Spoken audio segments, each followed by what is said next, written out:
Praise the Lord. இன்றைய தியானம் சங்கீதம் 14 மற்றும் 15. தேவன் இல்லை என்று மதிகெட்டவன் தன் இருதயத்தில் சொல்லிக் கொள்கிறான். அவர்கள் தங்களை கெடுத்து அருவருப்பான கிரியைகளை செய்து வருகிறார்கள். நன்மை செய்கிறவன் ஒருவனும் இல்லை. தேவனை தேடுகிற உணர்வுள்ளவன் உண்டோ என்று பார்க்க கர்த்தர் பரலோகத்திலிருந்து மனுபுத்திரரை கண்ணோக்கினார். எல்லாரும் வழி விலகி ஏகமாய் கெட்டு போனார்கள். நன்மை செய்கிறவன் இல்லை, ஒருவனாகிலும் இல்லை. அக்கிரமக்காரரில் ஒருவனுக்கும் அறிவு இல்லையோ? அப்பத்தை பட்சிக்கிறது போல என் ஜனத்தை பட்சிக்கிறார்களே. அவர்கள் கர்த்தரை தொழுது கொள்ளுகிறதில்லை. அங்கே அவர்கள் மிகவும் பயந்தார்கள். தேவன் நீதிமானுடைய சந்ததியோடே இருக்கிறாரே. சிறுமைப்பட்டவனுக்கு கர்த்தர் அடைக்கலமாய் இருக்கிறார் என்று சொல்லி நீங்கள் அவனுடைய ஆலோசனையை அலட்சியம் பண்ணினீர்கள். சீயோனிலிருந்து இஸ்ரவேலுக்கு ரட்சிப்பு வருவதாக. கர்த்தர் தம்முடைய ஜனத்தின் சிறையிருப்பை திருப்பும் போது யாக்கோபுக்கு களிப்பும் இஸ்ரவேலுக்கு மகிழ்ச்சியும் உண்டாகும். சங்கீதம் 15. கர்த்தாவே, யார் உம்முடைய கூடாரத்தில் தங்குவான்? யார் உம்முடைய பரிசுத்த பர்வதத்தில் வாசம் பண்ணுவான்?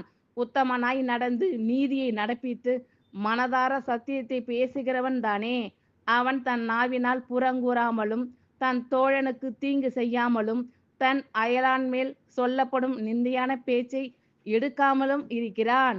ஆகாதவன் அவன் பார்வைக்கு தீர்ப்பானவன்.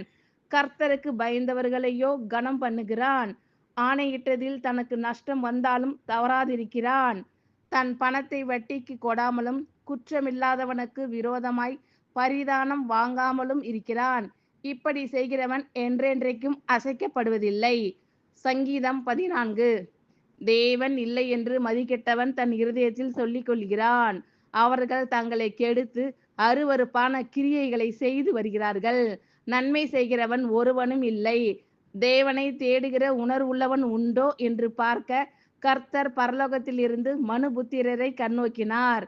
எல்லாரும் வழி விலகி ஏகமாய் கெட்டு போனார்கள். நன்மை செய்கிறவன் இல்லை, ஒருவனாகிலும் இல்லை. அக்கிரமக்காரரில் ஒருவனுக்கும் அறிவு இல்லையோ? அப்பத்தை பட்சிக்கிறது போல என் ஜனத்தை பட்சிக்கிறார்களே. அவர்கள் கர்த்தரை தொழுது கொள்ளுகிறதில்லை. அங்கே அவர்கள் மிகவும் பயந்தார்கள். தேவன் நீதிமானுடைய சந்ததியோடே இருக்கிறாரே. சிறுமைப்பட்டவனுக்கு கர்த்தர் அடைக்கலமாய் இருக்கிறார் என்று சொல்லி நீங்கள் அவனுடைய ஆலோசனையை அலட்சியம் பண்ணினீர்கள். சீயோனிலிருந்து இஸ்ரவேலுக்கு ரட்சிப்பு வருவதாக. கர்த்தர் தம்முடைய ஜனத்தின் சிறையிருப்பை திருப்பும் போது யாக்கோபுக்கு களிப்பும் இஸ்ரவேலுக்கு மகிழ்ச்சியும் உண்டாகும். சங்கீதம் 15. கர்த்தாவே, யார் உம்முடைய கூடாரத்தில் தங்குவான்? யார் உம்முடைய பரிசுத்த பர்வதத்தில் வாசம் பண்ணுவான்? உத்தமனாய் நடந்து நீதியை நடப்பித்து மனதார சத்தியத்தை பேசுகிறவன் தானே. அவன் தன் நாவினால் புறங்கூறாமலும் தன் தோழனுக்கு தீங்கு செய்யாமலும் தன் அயலான் மேல் சொல்லப்படும் நிந்தையான பேச்சை எடுக்காமலும் இருக்கிறான். ஆகாதவன் அவன் பார்வைக்கு தீர்ப்பானவன். கர்த்தருக்கு பயந்தவர்களையோ கனம் பண்ணுகிறான்.